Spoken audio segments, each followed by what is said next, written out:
AP CM YS Jagan రెండవసారి ముఖ్యమంత్రిగా ప్రమాణ స్వీకారం చేయాలనే సంకల్పంతో నేతలు కార్యకర్తలు పూజలు చేస్తున్నారు. ఖమ్మం జిల్లా వైఎస్ఆర్సీపీ నాయకులు ముస్తఫానగర్ శివాలయంలో ప్రత్యేక పూజలు నిర్వహించారు. అర్చన, అభిషేక కార్యక్రమాలతో సందడి చేశారు.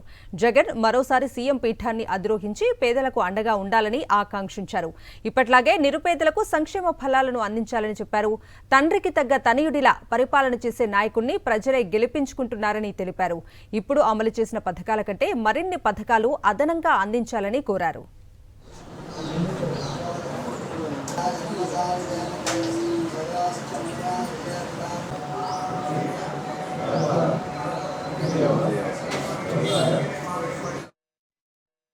నాలుగో తారీఖున జరగబోయే కౌంటింగ్న జగన్మోహన్ రెడ్డి గారు అత్యంత మెజార్టీతో గెలిచి సీఎం కావాలని కోరుకుంటున్నాము. అదేవిధంగా 2019లో కూడా కూటమి గెలుస్తుందని ఎన్నో ఆశలు పడ్డారు. అది జరగని పని. మళ్ళీ రెండోసారి కూడా అత్యధిక మెజార్టీతో సీఎం అయ్యి సంక్షేమ పథకాలు ప్రజలందరికీ చేరువ కావాలని మేము కోరుకుంటున్నాము.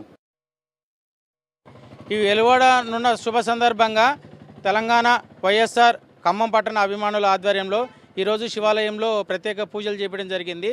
జగన్మోహన్ రెడ్డి గారు రెండవసారి అత్యధిక సీట్లతో ప్రమాణ స్వీకారం చేసి సంక్షేమ పథకాలు అనుకున్న దానికంటే ఇంకెక్కువ సంక్షేమ పథకాలు అందించి పేద ప్రజలకి సంతోషంగా ఉండాలని చెప్పేసి ఖమ్మం జిల్లా వైఎస్ఆర్ అభిమానుల తరఫున మేము కోరుకుంటున్నాం. కానీ ఆ రోజు రాజశేఖర రెడ్డి గారు ఏ విధంగా అయితే ఈ కుట్రలని ఆ రోజు కలిసిన ఎన్డీఏ ఆ రోజు కలిసిన కూటమిని ఎలా పోగొట్టారో ఇదే విధంగా ఈరోజు జగన్మోహన్ రెడ్డి గారు కూడా ఇలాగే గెలుస్తారు. ఇప్పటికీ మనకి సక్సెస్ అయిన ప్రతి ఒక్క సర్వే సంస్థ కూడా జగన్మోహన్ రెడ్డి గారే గెలుస్తారని చెప్పింది. ఖచ్చితంగా తిరిగి మనం ప్రభుత్వాన్ని స్థాపిస్తాం. అదేవిధంగా ఇక రాబోయే కాలం మరింత ప్రభుత్వాన్ని చేసే విధంగా మన జగన్మోహన్ రెడ్డి గారు అడుగులు వేస్తారని, ఆ జగనన్న కోసం మేమందరం పనిచేస్తామని, రేపు జరగబోయే విజయోత్సవ సభలు కూడా ఖమ్మంలో భారీ ఎత్తున జరుగుతాయని